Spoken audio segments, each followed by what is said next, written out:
as a squad, I'm sure had a chance to review the Connacht game from the other night and what you've taken from that and the kind of humour of people around camp ahead of what's going to be a huge game this coming weekend. Yeah, I'd say credit to Connacht first of all. Look, I thought they started really, really well. You know, they had more intent, I'd say is the word, than us. You know, easy for me to say. I was kind of watching from the couch, but you know, they did have more intent than us, and it's definitely started much better. I thought they went very hard at the ruck. You know, a number of guys there that you know, got a number of turnovers, so you know, that's an area for us to focus on this week. And I just thought they played with a real chip on their shoulder. Like, there's a number of guys there that, you know, would have been through the Leinster system. You know, probably didn't get what they might have wanted out of it.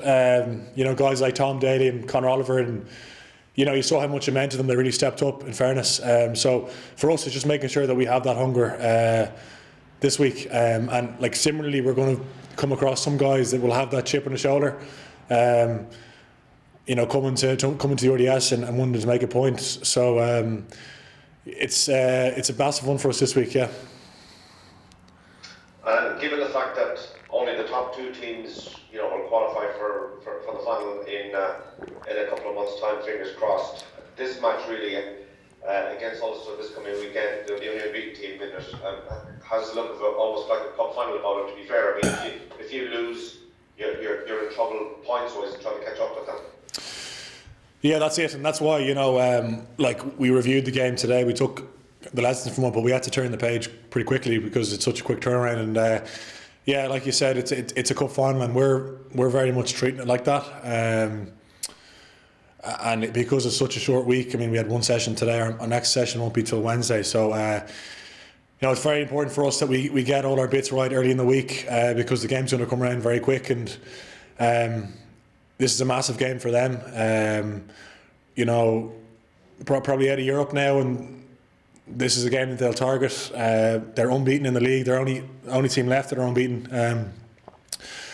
I thought they've made, you know, huge strides in that game. You know, I think that win against Connacht down the sports ground recently was big for them. So they'll back themselves going away from home and getting a result. So yeah, it's huge for us. Thank you. James, Don Swift here. A lot of different captains, James, you know, rotating captains with Leinster over the last few months. Does that affect the performance, or does it place more responsibility on the leaders? Or there's been a bit of rotation, but it's just been the nature of, I suppose, the season this year. You know, it's guys coming in and out of national camp, coming back, and like, for example, last week, you know, Johnny only found out he was playing on, you know, Thursday, so you know, he wasn't captain because it's just one less thing for him to worry about. So I think it's just the nature of the season, but you know, I think anyone that steps up there is well able to do a good job. I thought Lukey did a great job last weekend. You know, it's testament to the leadership group we have here. It's you know, it's very strong. Also for you, I mean, it's a bit of a roller coaster of a season. You're going from one competition running into the next competition. How do you use your time off, your downtime? I probably just got away from rugby for about a week. You know, really tried to just relax and you know, chill out. To be honest, nothing too spectacular. And then the second week I had off, I kind of started to turn the page again and start thinking about, you know, this next kind of block of games. So yeah, I mean, I enjoyed my time off, and it's great to be back in now. Like, it almost feels like it's a new season. These next kind of 3 games are kind of such a big block for us, particularly this game coming up on Friday. So yeah, it feels like almost a fresh start. Thanks, James. Hi, James. I know for the last few months we've been hearing from you guys about how much of a privilege it is for you to be able to continue your job, which is what you love doing as well. But as the hard news kind of gets more worrying on the other side, what's it like? What's the challenge like of putting it to one side amongst the players? I mean, everyone has different family situations, and it has to creep in at some stage. How much of a challenge has that been, and what's it like dealing with it? Yeah, it's definitely not easy. Like, it is difficult, and like, we're well aware of the landscape out there at the moment. It's very tough, and you know, that, like you said, that's why we feel very privileged that we're able to continue playing. But yeah, it's not easy. But like, I mean, Leo mentioned this morning actually that you know, one thing for us that we always try to build on is that kind of ability to stay present and to, you know, to control what's in our own hands. And you know, I think you made a great point that it's great practice at the moment for us as a group. You know, with everything that's going on. You know, outside of here, there's so many distractions, obviously mostly COVID related, and it's a great opportunity for us to practice that. You know, that ability to control what's in front of our face and to control what we can control. So, you know, that's kind of how we've gone about it. And at the same time, is it in any way surreal that you're looking at a Pro14 game, Euro games, and then Six Nations, you know, in just about a month's time, and then there's talk about the Lions and the Rainbow Nations Cup before that. Is that a bit surreal to have all that on your agenda? I mean, given, say, it's only 1 month from the Six Nations, are you able to process as normal the fact that you're just, as it stands, 1 month out? Yeah, well, like, yeah, there's a lot going on, right? But like, I think the fact that this game is so big for us this week, you know, and the next 3 games, particularly obviously this week, first up at Ulster, it's such a big game for us. You know, we're treating it like a cup final, so I think that helps, you know. Given this week is so important, it's very easy not to, you know, it's easy not to be looking too far ahead, because, you know, you got to get what's kind of immediately in front of you right. So yeah, I mean, there's a lot going on, but I think we've been pretty good this year at being able to, or this season, at, you know, being able to kind of focus on kind of what's ahead of us in the shorter term. Cheers, best of luck. Thanks.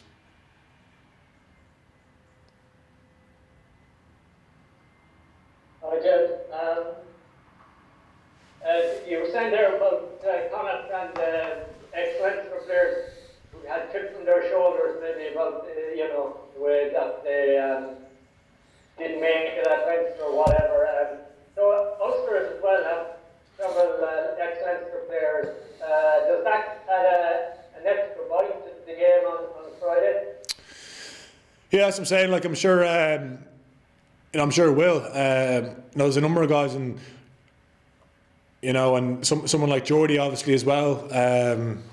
You know, that we was such a great servant for the club here, and you know, now he'll be coming up against us probably on Friday. So yeah, I think it probably does add an extra bite. You know, and you know, all of that, and I think, you know, it's not just that. You know, I think just given how well they've gone, you know, this is a cup final for them as well. So I hope it's going to, you know, it's shaping up to be, you know, a really good game. So hopefully we can give, you know, something for the people at home to get behind.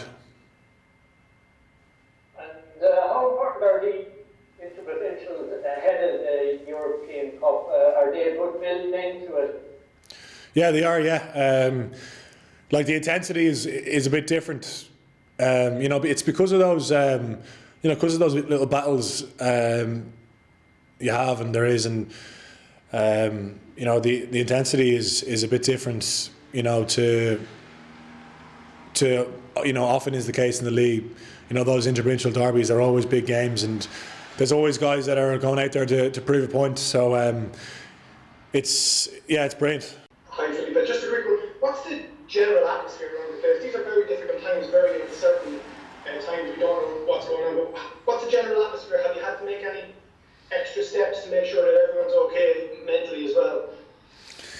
Yeah, well, we are always. It's part of our job to make sure that everyone is good physically, mentally, and technically. You know, and the mental part of it. It's one that we are always looking.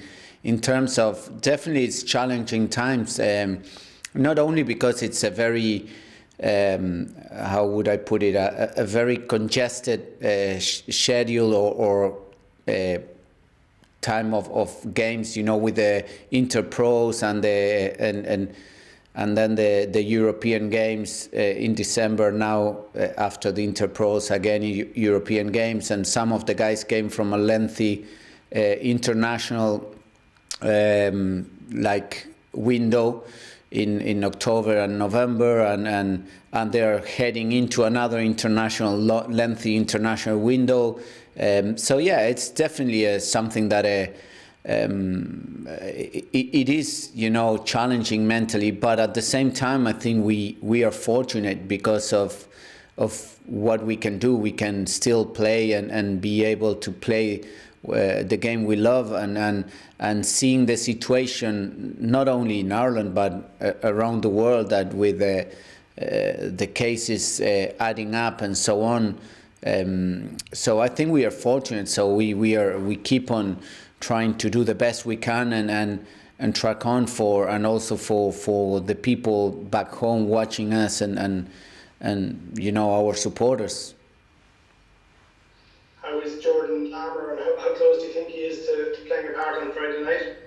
Yeah, well, we hope he's close enough. You know, we are expecting him to train, and same with Harry. So it's you know, when they come from injuries, it's always day by day in the last few steps, you know, or the last few days. As we always say, we are not going to put someone that is not ready and ready fitness wise, technically and mentally to succeed. So that's our premise, you know, to put people in the pitch able to deliver their best. So if we see he's able to do that, he'll definitely be up there for selection. Yeah. Thanks, best of luck. Nick Corbett, a couple of questions for Felipe. Yeah, Felipe, just wondering what lessons you've learned, or what are the things you can take out of the game against Connacht last weekend, ahead of what, you know, is a really big match against Ulster this weekend? Oh, lessons a lot. I think in terms rugby wise, quite a few. You know, I think we've been beaten on the day in nearly every aspect of the game. So definitely we've a lot to learn from that game.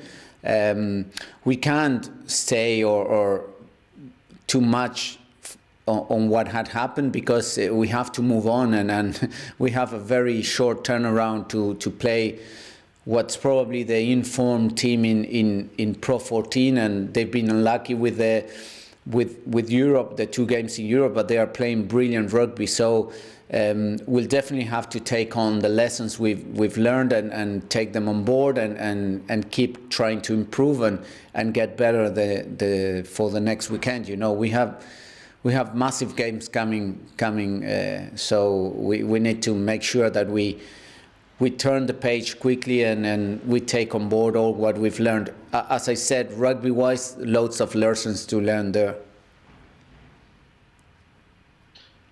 Is it a different experience for a lot of players, given the fact that you've, you know, been unbeaten for a long period of time? You've now lost a match. I know it's all part of the learning, but it's important that you draw a line in the sand and move on. Yeah, look, I always said, like, we were going to lose one day, you know. It's you don't go and beat them forever. So one day it was going to happen. For me, like everyone speaks about, it's easier to learn when you lose than when you win. And we've been learning throughout winning strikes and winning periods, you know. So it's now the time for us to learn behind a defeat, you know, and that's where the team has to show character and just go and take it on the chin and just learn from it and take the experience that I think for you know, on all these challenging times and so on, there was a lot of young players there, and it will be a massive learning game for not only for those young players but the team the squad as a whole, you know. Cheers. Don, Jerry, Joe, good questions for Felipe. Felipe, Don here. Felipe, there's no back door this season in the Pro 14. Do you think it's a good time to be giving academy players first time caps? Well, you know, we have here. It's something that it's challenging times in terms of selection, and as I said, we can't be only focused on what's next in the. We need to see also the big picture, and as I said, many of the guys, the international players that were coming behind at the back of a very hard, or what would you say, a very hard month internationally, straight into Europe. They needed a rest. They weren't back to come, and then you have also some cases. It doesn't mean that we had COVID cases, but close contacts and so on that drag you. There's a lot of unfamiliar situations that they are not. They haven't been as normal or as usual as other years, maybe, you know, and we trust the people coming through. It's not that we, as I said, it's not that we just throw in players. It's what we've got. We are training sometimes with very limited numbers of players because of this is what we're tracking with, and that's the beauty of trusting the guys that are coming through, and at one stage they will have to get into that pitch and learn, you know, and yeah, it's as I said, it's much better for them if they play their first cup and win, but it didn't happen, and there's a massive learning for those players, but also for the guys that more experienced that were part of the team, and maybe we have to see why we didn't deliver as we wanted to, you know. Thanks, Felipe. Felipe, hi. Jerry here. Hi, Jerry. Just wondering, Ulster are the only unbeaten team now with 14. So how important is it to get a win against them in the RDS on Friday night, heading up the European game? Well, it's crucial, you know, but more than I would talk more of how important or how crucial it is for us to perform properly, you know. I think that if we perform properly and we perform well, we have better chances to win and than performing poorly. So we need to focus on performance. Definitely, a win is crucial for not only for the Pro 14. We know that it will be only 16 rounds and then a straight final in between the top of each conference, and Ulster are 10 points ahead of us. We have two games in hand, but still there are 10 points. So we are direct competitors for that spot, you know. So it's a massively important game for us. And as you said, then we have two massive games in our calendar that are the Europe games, you know, and we are doing well for the moment, but for the way this year is set up, Europe. You can't afford a slip, you know. So we need to make sure we get a good performance, hopefully a good result, and then head into Europe with confidence and making sure that we perform in those two games to get the results we want in Europe as well. And how for this with so many ex-Leinster players playing now in Ulster as well, does it give an extra edge to the game? There are many ex-Leinster players. Yeah, there are. That's what you mean? It cut up. Sorry, I didn't get the question. Okay. Does it give an extra edge to the game when you're facing ex-Leinster players? Oh yeah. The opposition? Yeah, definitely, and it's the same with the Connacht. You know, you have some former Leinster players and academy players and so on, and the same Ulster, and that definitely brings an extra edge. You know, because well, you always want, like, if you were from Leinster, you would like to perform properly or the best performance against your former team, you know. So, and that's the nature of the game, and that's how it is, and we know that, and we need to address it, and we need to know it, and but apart from having former Leinster players or so on, we are talking about probably the informed team in Pro 14. So we know, in my personal view, I really like the way they play. I think they are a really joy to watch, and they've been creating momentum, and they've been building up for great performances. They've been unlucky, I think, in Europe, and they didn't get the results they wanted. But it's not that they underperformed either. You know, they were just on the brink of getting. We could have been talking now that they would be leading that pool with 10 points. So it's a team that definitely it's high in confidence and playing well. So yeah, we need. It's as hard as it can get in this competition for us. House of Rugby Ireland, here on Joe, together with Guinness. Game changed.